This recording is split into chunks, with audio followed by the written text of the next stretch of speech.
Nous sommes très heureux d'être dans la maison du Seigneur.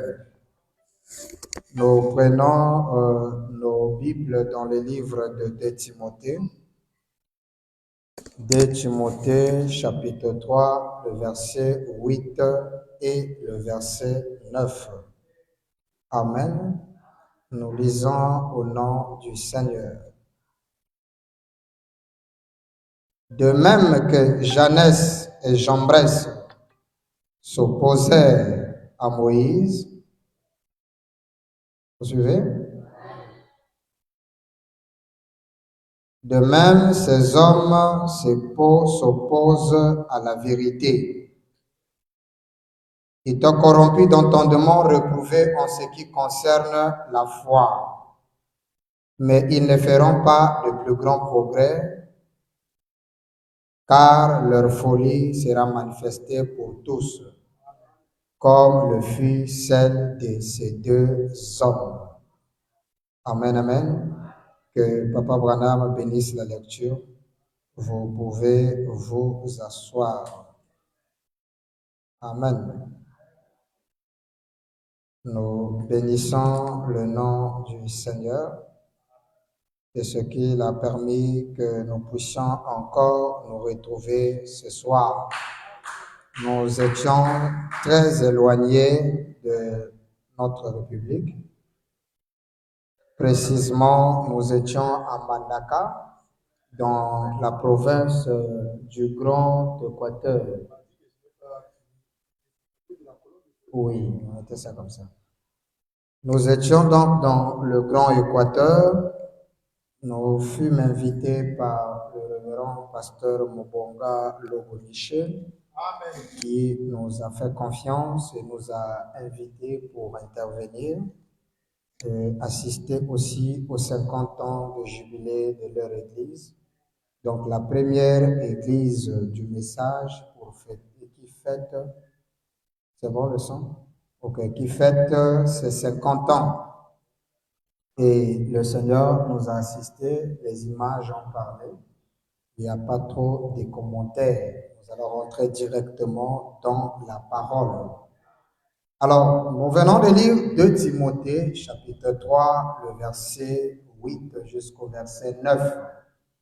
Nous lisons ce passage pour montrer que lorsque une vraie chose arrive, il y a toujours des gens qui essaient d'imiter la vérité. Mais leurs imitations sont charnelles. C'est pourquoi une prophétie avait été donnée dans le livre de Timothée comme quoi, de même que Janès et Jambres s'opposèrent à Moïse, de même ces hommes s'opposent à la vérité. Et cette écriture a pour promesse aujourd'hui. C'est aujourd'hui que cette écriture s'accomplit puisque c'est aujourd'hui que nous avons Moïse. C'est aujourd'hui que nous avons la personne qu'on appelle la vérité. La vérité, c'est un nom. Et aujourd'hui, la vérité, c'est William Marion Branham. Je crois que les vrais croyants peuvent dire Amen à cela. Alors, nous sommes en train de développer cette photo qui est derrière moi. Nous avons montré la valeur de cette photo que le monde n'arrive pas à comprendre. Effectivement, William Branham nous avait dit dans la brochure questions et réponses sur les Hébreux. 3e partie, le paragraphe 916. Il est dit ceci, 916. Il dit, pourquoi le monde n'a-t-il pas compris cette photo? Pourquoi les gens ne saisissent-ils pas ces choses et ces prophéties? Il dit, vous le savez, ils ne le peuvent pas maintenant. Mais un jour, lorsque je quitterai les morts, certains d'entre vous, jeunes gens, comprendront cela après mon départ. Or, nous vivons après le départ de William Branham, où nous sommes censés comprendre cette photo. Étant donné que cette photo donne droit à la divinité sur William Branham, les gens ont cherché à imiter cette photo. on a tant de lumière atmosphérique que nous voyons, mais nous savons la valeur de cette photo. Dans la brochure, Dieu s'est révélé à son peuple, qui est notre écriture de base sur cette photo, prêché le 13 août 1950, paragraphe 6. William Branham dit ce qui suit. Eh bien, comme on vous l'a dit tout à l'heure, confrère Baxter parlait de la photo qui a été prise. Pour certains, ce peut être rien de plus qu'une photo. Mais pour moi, c'est un signe sacré. Donc, lorsque les gens regardent cette photo, ils disent que c'est une simple photo. Mais frère Branham dit, pour moi, Branham, c'est un signe sacré. Et cette photo, pour les véritables croyants et disciples de William Branham, ils doivent le considérer ou l'appeler le signe sacré. Quelqu'un dit amen à ça? C'est le signe sacré. Cette photo a été toujours présentée comme quoi celui-ci, c'est le prophète et Dieu est en train de confirmer le prophète. Ce qui est une interprétation erronée des Écritures. Parce que lorsque Frère Branham interprète cette photo, dans la brochure Reconnaître votre jour et son message, le paragraphe 135, il dit, cette photo-là, il dit, c'est Dieu qui se tient là avec la confirmation de la colonne de feu. Donc, cette colonne de feu, elle n'est pas Dieu, mais Dieu est celui dont la colonne de feu vient témoigner. Parce que la colonne de feu, c'est la lumière du Seigneur. Or, la lumière du Seigneur suit toujours le Seigneur. Amen. La lumière du Seigneur suit le Seigneur. Le Seigneur, c'est William Branham, et la lumière le suit. Amen, amen. Quelqu'un écoute ça? C'est lui le Seigneur. C'est pourquoi il a dit à l'église, ça y est, je vais tourner le dos à cette assistance pour vous faire savoir que le même ange qui était chez Abraham, c'est lui qui donna ce signe que je vais vous donner en ayant son dos tourné. Et le même ange qui est ici. Et il ne s'agit pas de votre frère. Il s'agit de votre Seigneur. Et à Mandaka, nous avons créé un slogan là-bas. On fait ça, c'est votre frère.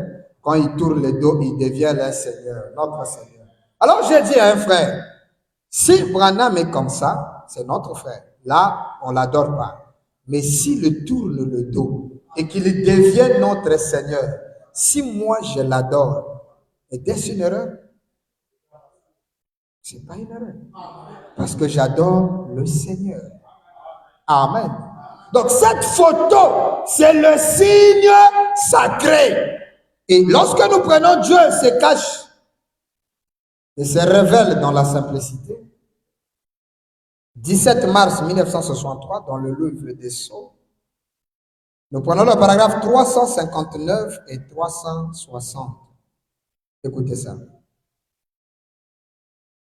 Pourquoi ça? Refuser la lumière, c'est marcher dans le ténèbre. Refuser la lumière, c'est marcher dans le ténèbre. Et voilà leurs enfants qui sont condamnés à mort. C'est vrai. Dieu est descendu. Quand la simplicité a été présentée et rejetée, alors Dieu s'est montré dans la simplicité. 360. Il dit, et c'est là qu'ils ont pris cette photo qui a parcouru le monde entier. Ils ont pris cette photo parce que Dieu est descendu, s'est rendu simple. Dieu, dans sa simplicité, puisque Dieu, les hommes ont rejeté la simplicité, Dieu est descendu et s'est rendu simple. À tel point qu'on a pris la photo. Maintenant, le frère Branham dit, cette photo a parcouru le monde entier. Vous écoutez ça? Même les savants, les scientifiques, il dit, ont déclaré que c'est le seul être surnaturel qui ait jamais été pris en photo. Ça là, c'est la preuve scientifique infaillible de la présence du surnaturel sur la terre. Et les scientifiques ont dit quoi? Que c'est la seule photo. Hein? C'est le seul être surnaturel à être photographié. Donc, les scientifiques ont examiné cette photo. Cette photo a une licence. Cette photo a un acte de propriété. Cette photo a été authentifiée par des appareils les plus sophistiqués américains. Elle a obtenu des documents incontestés, prouvés par Georges Gilassi, qui a été le principal directeur de documents incontestés de FBI. Il s'est moqué. Il a dit à Frère Branham, je me suis moqué de cette photo. Parce que j'en ai reçu beaucoup comme ça, mais après examen, elles ont été prouvées que c'était de fausses photos. Mais ta photo là, il dit, c'est une réalité. Car l'appareil photo ne peut pas filmer de la psychologie. L'objectif était là. C'est comme je disais à un frère, oh non, cette photo, il parlait de comment on appelle, de l'IA, c'est-à-dire l'intelligence artificielle, comme quoi c'est comme le signe sacré. J'ai dit non, non, non. Il ne faut pas comparer le signe sacré. Le signe sacré est une réalité, il y avait une présence vivante, non créée par la machine. La photo était là, la chose était là, et l'appareil photo l'a filmé. Les scientifiques ont dit c'est le seul être surnaturel à être photographié. Et sur base, Georges Gilassi, un jour, toi Branham, tu peux mourir comme les autres humains, mais cette photo-là vivra. Donc cette photo-là, elle est vivante. Mais elle est vivante pour ceux qui la croient vivante. Quelqu'un peut dire amen?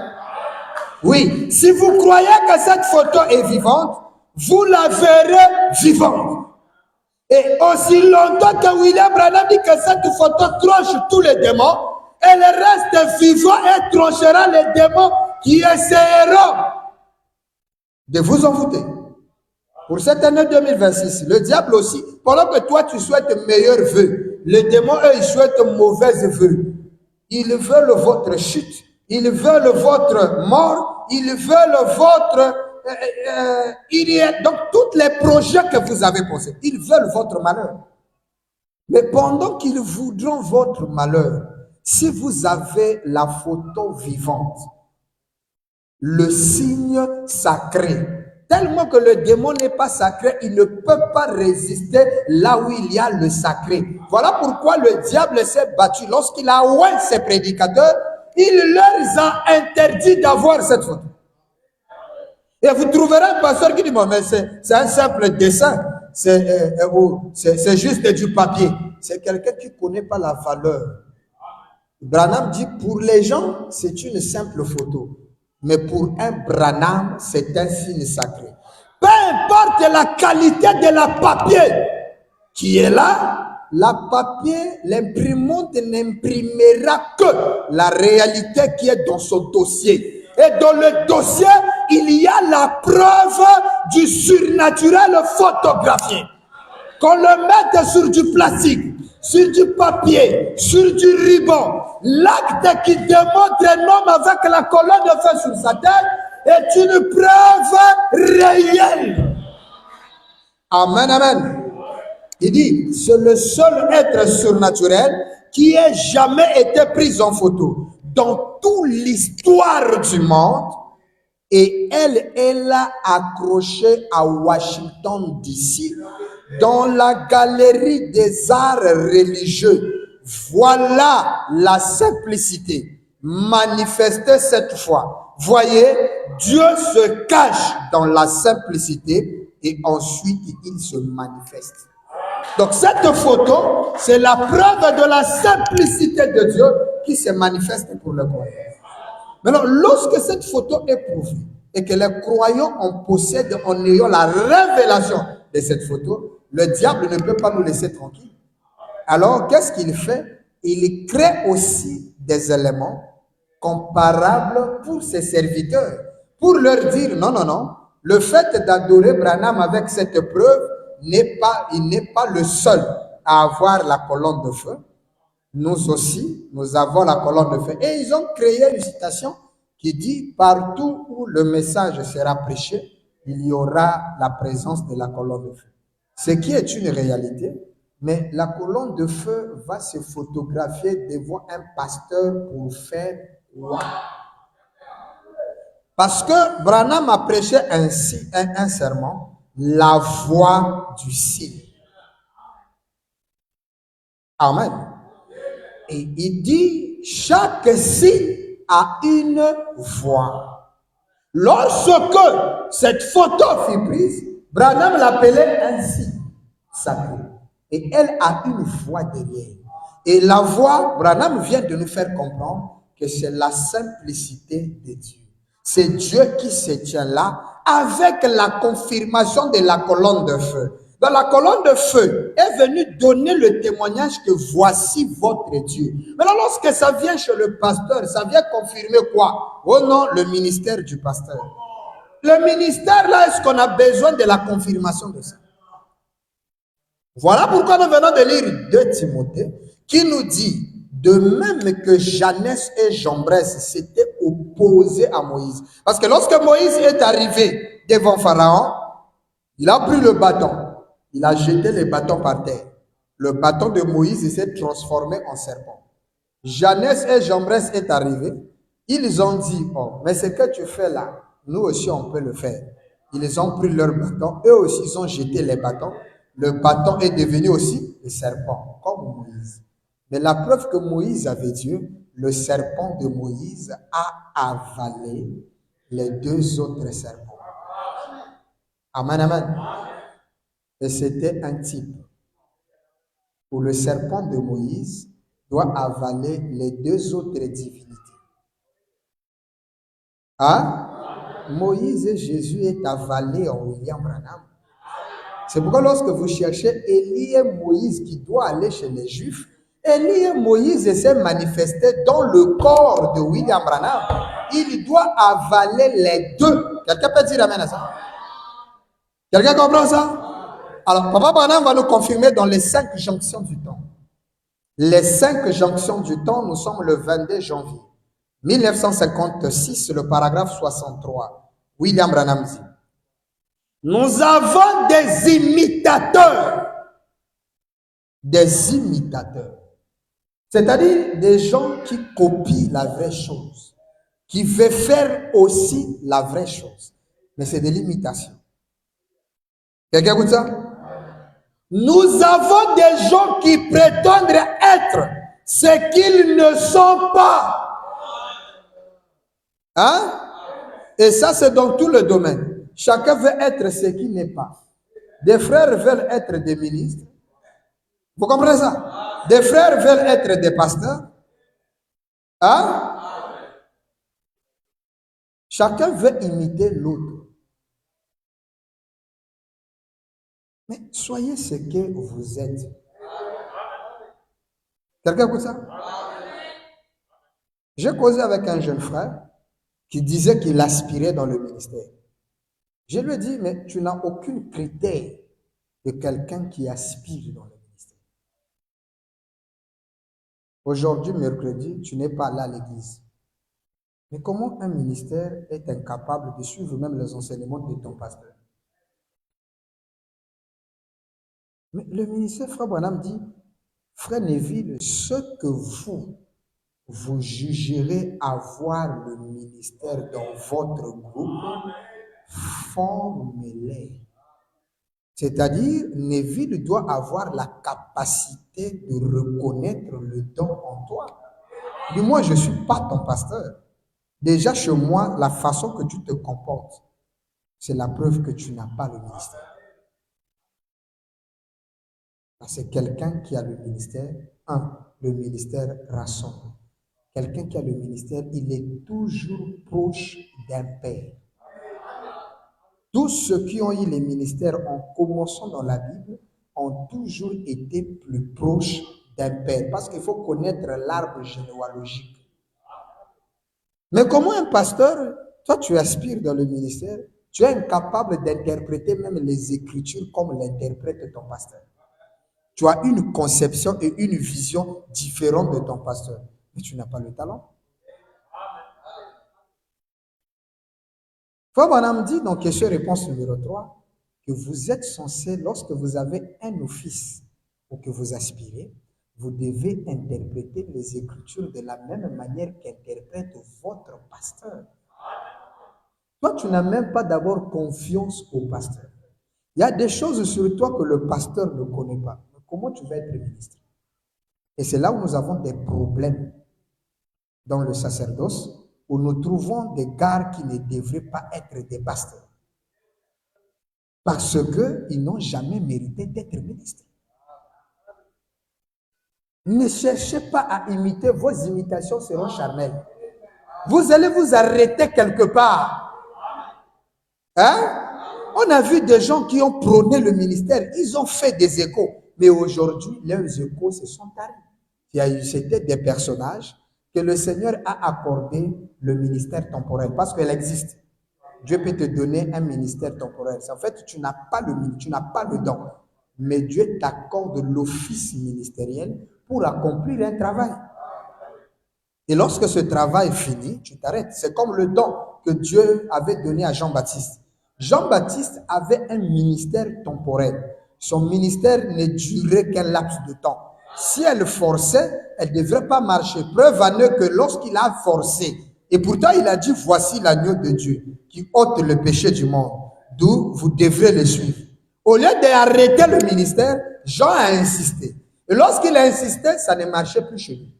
Ses disciples sont venus, ils ont dit, mais le gars que tu as présenté dans le Jourdain, voici le monde vont chez lui. Notre église est tarie, les gens. Mais Jean dit, mais je vous avais dit que vous devrez les suivre, moi je n'ai plus rien.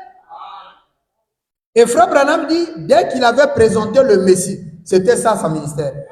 Son ministère avait pris fin là-bas.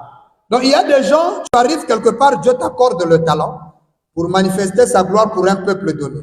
Lorsque celui qui a le vrai ministère arrivera, toi, ce n'aura plus rien.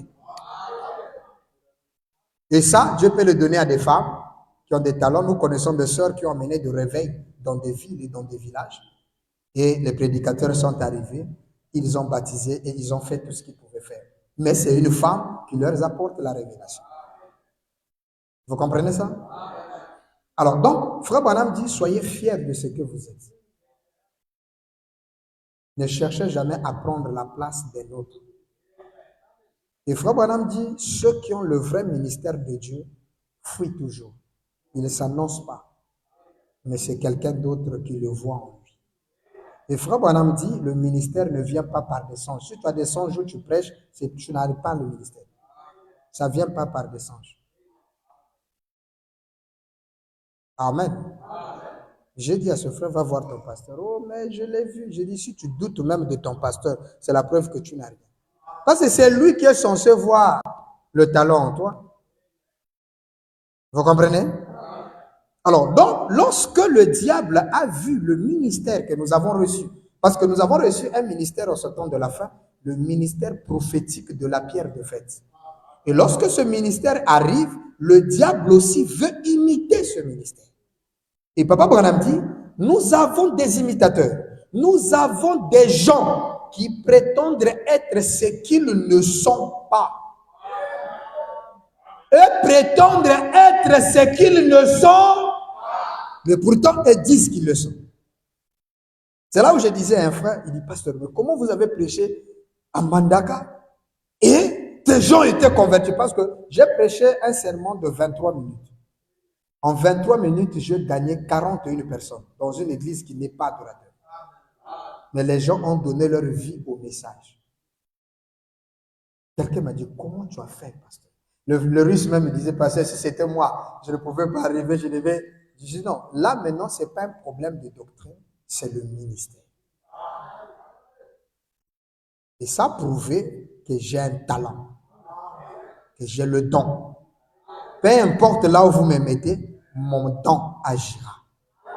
Qu'on me mette dans une synagogue juive, je vais prêcher, les gens seront convertis. Qu'on me mette dans une mosquée, le ministère va travailler. Le ministère n'a rien à voir avec la doctrine. C'est un don, un talent. Lorsque j'ai pris 30 minutes avec 2 citations pour défendre la polygamie, le résultat, vous avez vu. Le ministère. Et laissez Dieu vous oindre de son onction. Ne forcez jamais ce que vous n'êtes pas. Ici, tu es facile de prêcher, tu nous dis, Branham, Dieu, on t'acclame. Mais non, là où on ne croit pas comme ça. Amen. Et je crois que quelqu'un ici a été fier de moi. Les vrais croyants, ceux qui m'aiment, ont été fiers de leur pasteur. Et d'ailleurs, le Seigneur vous a montré que si vous n'êtes pas fiers de lui, regardez comment les gens sont fiers de lui. Je n'étais pas été élevé par des frères, mais par des pasteurs qui ont des églises dépassant le nombre de ce que vous êtes. Ils ont vu le talent, le don en moi. Et même l'homme qui m'a invité, il m'a dit, Bill, tu es un grand. Ne te dis jamais que tu es petit. Il dit, tu es un grand. Et ça, c'est un ancien dans le message. Il me dit, tu es un grand. Mais ma grandeur, vous qui êtes ici, pour que vous voyez ça, vous devez d'abord m'aimer, vraiment aimer. 23 minutes, tu gagnes 40. Et c'est un score qu'aucun pasteur n'a fait quand on était là. Gagner 41 personnes en 23 minutes de prédication. Il faut être un bon. Et là, je lis que 3 citations. Même dans le 3e exode, les gens étaient hébétés.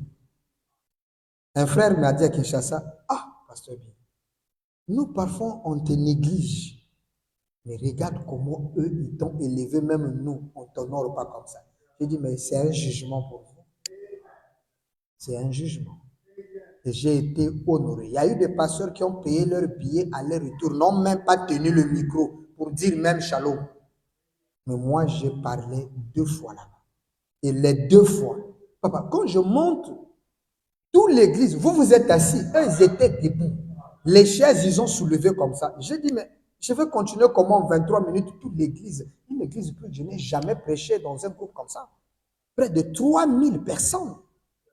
Dès que j'ai dit, frère, donc il fallait même me reposer pour que je puisse dire encore, le peuple était en ébullition. Je dis, mais même ceux qui disent qu'ils ont compris frère Branham, n'accueillent pas l'écriture de la manière que eux. C'est pourquoi j'ai compris une leçon que je n'avais jamais compris dans ma vie. Il ne faut jamais sous-estimer nos frères qui prient Jésus. Ils ont des vertus même que les adorateurs n'ont pas. Ils possèdent un comportement et une façon de recevoir la parole. Que même dans l'église, tu n'as même pas besoin de leur dire, dites amen. La phrase là ne va même pas exister. Parce que les amens viennent d'eux-mêmes. Ils ont soif d'écouter l'évangile de Malachie 4. Lorsqu'on leur dit le sang de Jésus n'a rien à voir aujourd'hui, vous voyez les gens s'élever. On leur amène à un niveau où Branham est même le créateur. Mais on leur dit, il est le trône, on ne peut pas adorer le trône. Et ils se refroidissent. Mais vous avez compris ça. Mais comment vous prenez l'écriture? Vous imaginez que si vous êtes comme eux, je finissais déjà. Je terminais. Puisque lorsque je comprends que vous avez des saisies, je laisse. Parce que la prédication, c'est atteindre un but. Lorsque tu sens que le but est atteint, tu arrêtes. Parce qu'il n'est pas censé... Vous savez que lorsque les gens prêchent, on programme des brochures, des citations qu'on va lire. Et le jour-là, j'avais prévu de lire 8 citations. 8. Mais dans le 8, j'ai lu que 3. C'est comme ça que l'inspiration m'a conduit. Pendant qu'on entend des livres, frère Branham, vous regardez avec des beaux yeux. Mais là-bas, dès que je rôle, pasteur. Oui, mais je me suis dit, oh, donc je suis important. Hein? Écoutez, William Branham. Et la Bible dit, de même que Janès et Jambres s'opposèrent à Moïse, De même, ces gens à l'esprit réprouvé, quant à la vérité, s'opposeront dans les derniers jours. Donc, Jeannès et Jambres est une promesse d'aujourd'hui. L'apôtre Paul dans les Timothée dit, de même que Jeannès et Jambres s'opposèrent à Moïse, ces hommes s'opposent à la vérité. Il dit ça au temps présent. C'est comme si on parlait de l'époque. Mais lorsque Frère Branham vient dans la jonction du temps, il dit Jeannès et Jambres qui s'opposent à la vérité, c'est dans ces derniers jours. En ces derniers jours, nous avons une vérité que Jeannès et Jambres qui sont les prédicateurs. Ça vous écoutez ça? Du diable, parce que nous avons lu avec vous l'écriture. Frère Branham dit, le diable a oué ses prédicateurs. Il dit, de quoi les a-t-il oué? De l'incrédulité à la parole de l'heure. William Branham dit ceci. Il continue. En ces derniers jours, à la jonction, il dit, à la jonction où nous sommes aujourd'hui. Alors, qui est ce Jeannès et qui est ce Jambres qui veut être comme Frère Branham? Tous veulent devenir de William Branham. Un autre commençait déjà à distribuer les cartes de prière pour chercher à discerner comme Frère Branham. Tous veulent être William Branham. Oh non, Frère Branham est la gerbe agitée. Jusqu'à présent, je me suis rendu compte que beaucoup n'ont jamais compris. Qu'est-ce qu'on appelle une gerbe agitée? Oh non, la gerbe agitée, ça prouve que d'autres herbes dans le champ. Est-ce que les herbes du champ seront agitées de part et d'autre comme la gerbe agitée? Et dans la loi de l'ensemencement, la première graine qui est plantée dans le champ n'a pas les mêmes proportions que les graines qui viendront. Et la loi d'Israël disait la gerbe agitée. Pourquoi on appelle gerbe agitée? Ça veut dire qu'on le prend, on l'amène devant le peuple, on l'agite de part et d'autre. Mais les autres gerbes qui sont comme lui ne seront jamais agitées de part et d'autre. Et lorsqu'ils présentent la gerbe agitée, ils disent que la gerbe là n'est pas adorable parce qu'il y a d'autres comme lui. Ils ont oublié que Frère Branham dit lors de la Pentecôte, Jésus fut la gerbe agitée de part et d'autre devant l'assistance. Et voilà, l'assistance a adoré une gerbe. Et selon Malachie 4, Luc 17:30, une autre gerbe doit être agitée. Mes frères, ce qu'on a fait à la première gerbe agitée doit être fait à la deuxième gerbe agitée. Sinon, Dieu se repentirait de l'avoir fait la première fois. Ça, c'est le principe de base du message. William Branham dit, s'il a guéri quelqu'un sur une base certaine, et lorsque les mêmes conditions sont remplies, il doit le guérir sur les mêmes bases. Et c'est là où se réalise Hébreux 13:8 qui dit qu'il doit être le même hier, aujourd'hui et éternellement. Et Branham dit ça, c'est dans le moindre détail. Si hier on l'a adoré à cause de ça, mais dans le fil, éternellement, et aujourd'hui on doit l'adorer seulement à l'exception du corps. Voilà le vrai Jésus que nous adorons. Nous n'adorons pas le Jésus corps, nous adorons le Jésus Hébreux 13:8 qui est le même. Quelqu'un écoute ça? William Branham continue. Et là c'était né Jeannès et Jambres.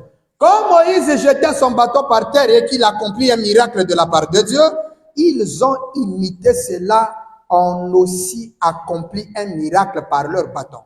Et Moïse a fait venir des fléaux et aussi ont fait venir. C'était des démons déchaînés. Les imitateurs là, c'est des démons déchaînés. Et les mêmes imitateurs viennent aujourd'hui et doivent s'opposer à notre Moïse. Qui est notre Moïse? William Branham. Et voilà encore un détail. Lorsque nous disons que Frère Branham est notre Moïse, il n'est pas seulement Moïse. Parce que vous allez dire, Moïse, on ne l'a pas adoré, c'est vrai. Mais frère Branham est au-delà de Moïse. Il fait 1000 fois ce que Moïse n'a pas fait. Dans les exposés, William Branham dit, de Noc à nos jours, aucun prophète n'est plus grand que lui, que le prophète du temps de la fête. Parce que Moïse n'avait pas le ministère de la pierre de fête. Moïse ne tournait pas les dos, ne discernait les pensées de cœur. Quelqu'un écoute ça? D'ailleurs, dans l'original, Branham dit, Moïse et Jésus ont été faits Dieu. Bibliquement, c'est prouvé. Quelqu'un écoute ça? Écoutez ça. La Bible dit quand l'ennemi viendra comme un fleuve, Dieu élèvera un étendard contre lui. Et nous sommes en ce jour où il y a beaucoup d'imitations. Des hommes agissent comme des croyants, ils prétendent l'être alors que leur cœur est aussi noir que les murs sales de l'enfer. L'enfer a des murs sales. C'est pourquoi j'aimerais dire, si les murs de ta maison est sale, c'est un signe de l'enfer. Il faut être propre. Mettez la peinture. Vous voyez, Frère Branham dit quoi? Les murs de l'enfer sont comment? Il faut voir les murs de ta maison. Il dit, il y en a beaucoup à la chair. Il y en a beaucoup du haut de la chair. Aujourd'hui, qui devrait se retrouver ici en train de couper du maïs. Des gens qui se disent prédicateurs, mais que leur travail, c'est dans le champ de maïs. Ils doivent aller travailler du maïs. C'est Frère Branham qui dit. Quittez la chair, allez-y faire le maïs. C'est Branham. Il devrait en train de couper du maïs ou quelque chose comme cela, ce qui serait de loin mieux. Mais ils se disent être des prédicateurs. Et les voilà du haut de la chair, cherchant tous à être un Branham. Bien-aimé, le même ange qui marche avec Frère Branham, il est ici. C'est moi, je vais tourner le dos, le même temps. Et ça commence par devenir le ministère prophétique. Non, moi je suis prophète. Moi, je suis prophète. Tu es prophète, d'accord. Qu'est-ce que tu as déjà prophétisé pour que tu sois prophète? Parce qu'un prophète, c'est celui qui voit des visions et qui prophétise des choses. Frère Branham est la sommité de tous les ministères. Lorsque lui, il arrive, nous, on n'est pas apôtre. On est comme apôtre. Le vrai apôtre, c'est William Branham. Le vrai prophète, c'est William Branham. Et un prophète doit contrôler. Frère Branham dit, c'est qu'un prophète dit, les prophètes mineurs, vous êtes censés le croire avec l'écriture. Si la prophétie du gars contredit la parole, vous l'imposez les mains, il a un démon. Frère Branham, on le croit sans réfléchir, parce qu'il est le prophète des prophètes. Mais les ministères prophétiques, on peut douter de toi. Ne fais pas le frère là, ne me crois pas. Non, il a raison de douter de toi. Tu n'es pas la bouche autorisée. Tu peux prophétiser un truc qui ne marche pas, on prie pour toi. Tu as un mauvais esprit, le diable t'a survolé. Parce que Frère Branham dit, le diable imite tous les temps. Et c'est l'imitation, non? Vous écoutez ça? Ils sont là en train de tout. Mais Dieu nous a donné la grâce d'avoir des vrais prophètes. Surtout dans le 3e exode, je connais des vrais hommes qui ont le ministère de prophète. Tel que notre frère Boule de Feu, je connais pas mal à Kinshasa, des prophètes qui ont le ministère des prophètes. Nous le respectons et nous croyons leur talent. Nous nous opposerons à eux le jour qu'ils chercheront à être frère Branham. Parce que là, ça deviendra des limitations. Arrêtez-vous là où vous devez vous arrêter. N'allez pas dans des domaines qui ne vous est pas réservé. Et ça, ce n'est pas seulement pour le prophète, c'est pour tous les êtres humains, y compris moi, Bill. Je dois m'arrêter là où Branham m'arrête. Écoutez cette leçon de William Branham. Donc, les imitateurs, Janès et Jambres s'opposent à la vérité au temps de la fin. Parce que Frère Branham a dit, croyez-vous que moi, Branham, je suis la vérité? Et si Frère Branham est la vérité, les gens s'opposent à lui. Écoutez ça. Dieu dévoilé. Paragraphe 115 et 116. Version de la voix de Dieu. Nous sommes, Dieu dévoilé, il n'y en a qu'un seul. 14 juin 64. 115. Vous vous souvenez ensuite, il est venu à Paul, après et à Pierre, en prison, sous la forme de la colonne de feu. Vous vous en souvenez?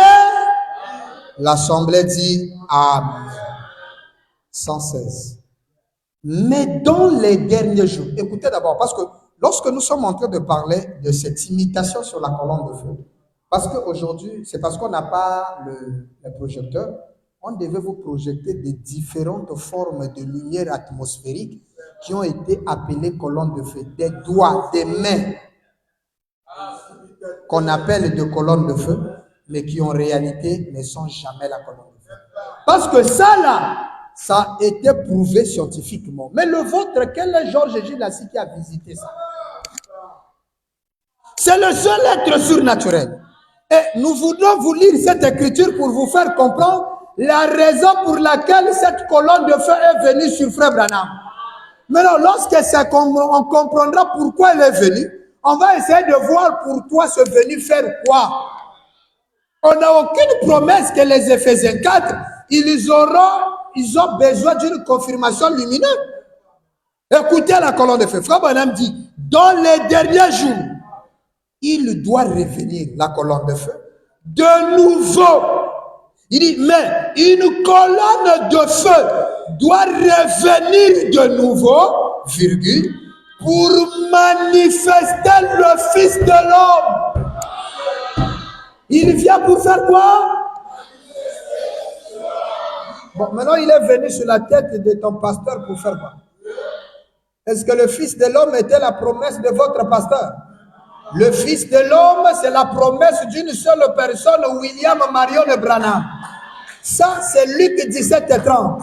C'est la promesse réservée à William Marion Branham. Puisque le Fils de l'homme est la promesse de Genèse chapitre 18 de nouveau sur la terre. Et lorsque Genèse 18 s'accomplit, elle s'accomplit avec un signe particulier qui est le discernement de pensée du cœur.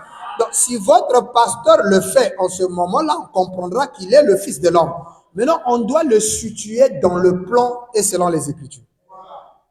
Parce que le Fils de l'homme descend que 2 fois. Hein? Vous comprenez ça? Avec Jésus, et là nous parlons des âges. Mais si nous remontons un peu plus loin, nous allons voir que l'homme qui est venu chez Abraham, c'était aussi le Fils de l'homme. Parce qu'il avait le discernement prophétique. La deuxième fois, c'est avec Jésus. Maintenant, lorsque Frère Branham parle de Luc 17 et 30, il dit, lorsque nous arrivons entre le Fils de Dieu et le Fils de David, Christ doit revenir de nouveau au milieu, selon Malachie 4 et Luc 17 et 33, pour être un prophète, ce qui accomplit le Fils de l'homme. Maintenant, après cette manifestation du Fils de l'homme, nous rentrons dans l'âge d'or, l'âge du millénium, du Fils de David. Maintenant, à ce moment-là, toi, ta manifestation se situe où? Écoutez ça. Les discerneurs de pensée. Écoutez d'abord, Branham vous avertit. Amen. Parce que nous avons des pasteurs qui discernent aussi, qui essaient de discerner les pensées, qui n'est que pure télépathie. C'est pourquoi lorsque Papa Branham le faisait, les gens commençaient à dire que c'était la télépathie, il change de formule. Il dit non, parce que la télépathie, c'est la lecture des pensées. Là, maintenant, moi, je vous tourne le dos. Hein? Écoutez ça. Toi qui aspires le faire, parce que nous avons des pasteurs qui veulent aussi discerner les pensées. Écoutez ça, ça va vous aider. Dans la brochure, écoutez. Oh, oh.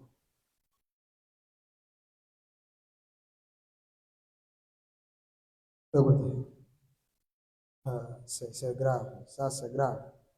Le jugement.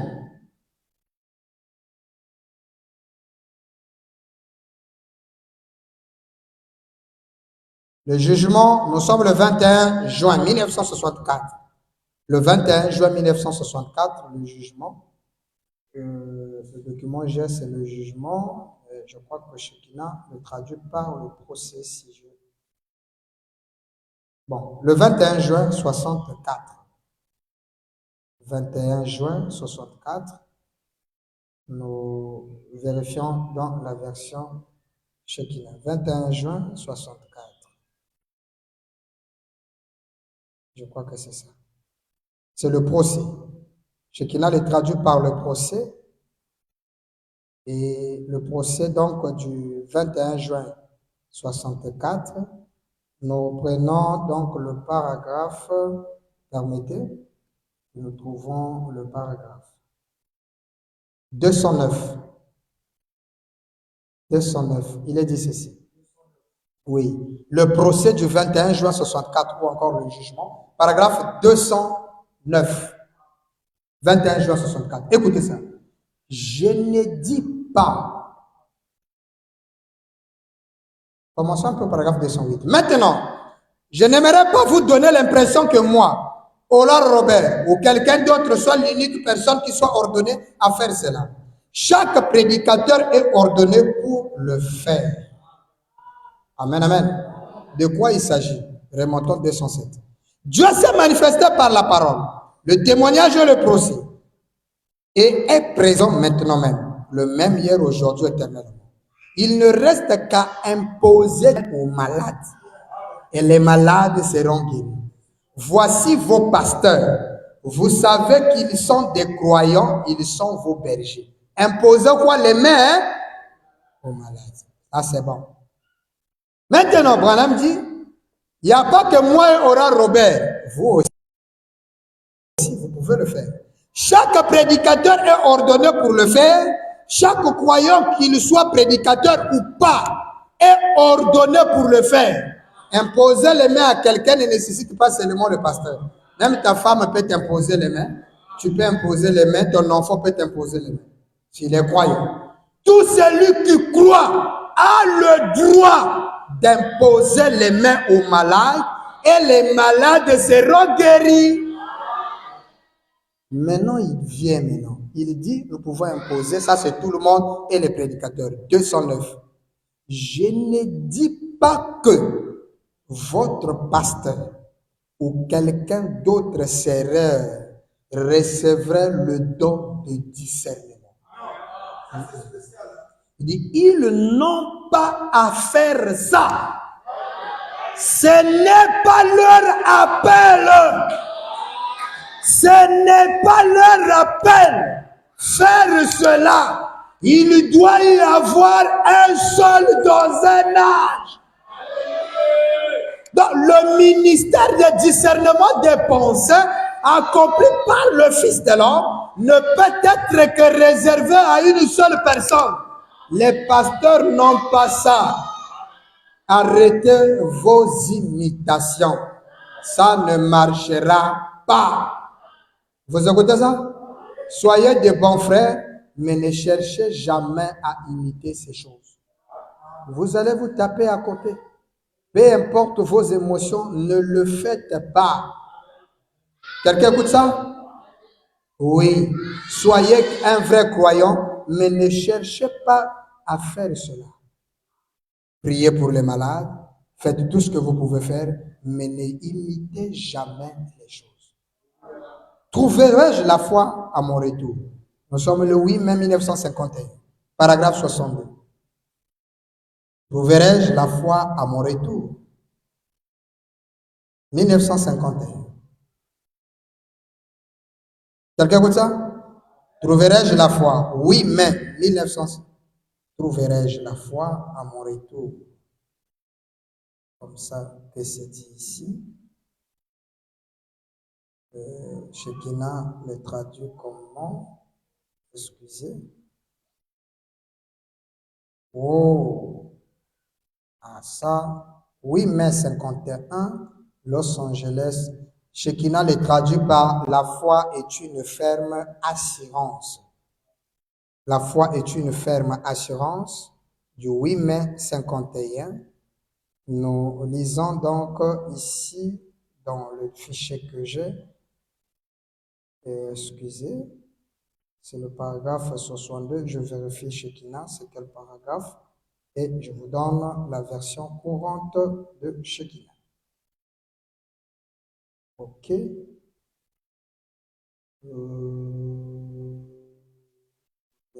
J'entends les gens qui viennent dire. Ok, ok. Permettez.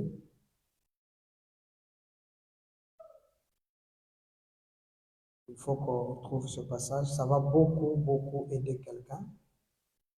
Voilà, je crois que c'est ça. C'est le paragraphe 60. Là-bas, j'ai donné quel paragraphe? 62, oui. Ici aussi, c'est 62. 62. Donc, la foi est une ferme assurance du 8 mai 1951, 8 mai 1951, paragraphe 62. Vous suivez ça? Branham dit ce qui suit. Est-ce que ça vous fait du bien? Écoutez ça. Papa Branham dit.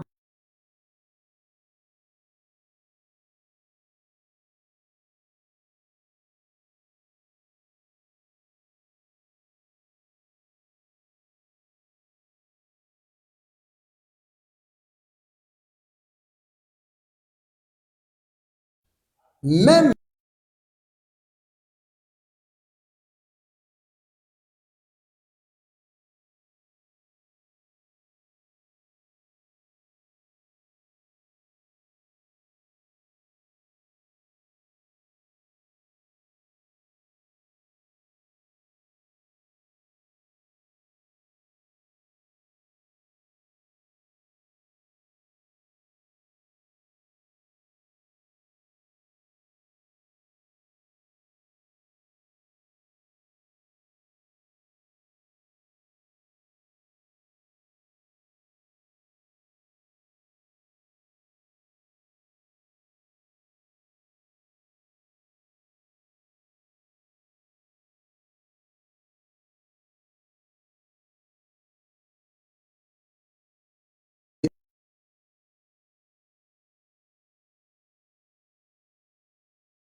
il est supérieur à nous.